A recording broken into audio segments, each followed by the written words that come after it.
माँ Gayatri recording studio Madhepur चूड़ी बाजार।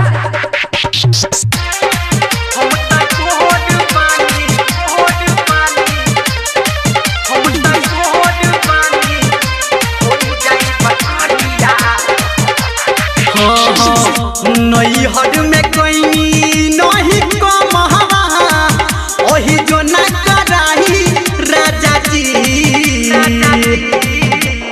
ए सुनी ना नैहर में कोई नहीं कम ओही जो न कराही राजा जी। हम त गोड बानी ए जी गोड बानी होई जाई बकरिया न रोटी बेलबाई राजा जी। हम त गोड बानी होई जाई बकरिया न रोटी बेलबाई राजा जी।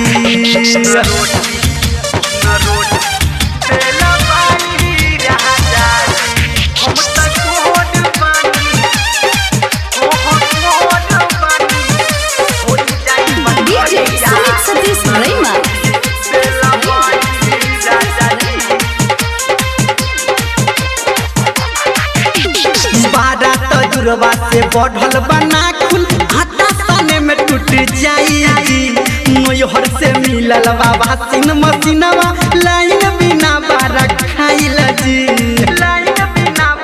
हे सुनीना बारा तजुर्बा से बढ़ल बना खुल आटा साने में टूट जाई। नैहर से मिलल बाबा सिन मसीनवा लाइन बिना बारा खाइल जी। हम होई पापा के दुलारो किनन कपड़ा धुआई राजा जी। हम होई पापा के दुलारो किनन कपड़ा धुआई राजा जी। हम त गोड बानी हो गोड बानी होई जाई बकरिया न रोटी बेलबाई राजा जी। हम त गोर बानी होई जाई बकरिया न रोटी बेलबाई राजा जी। न रोटी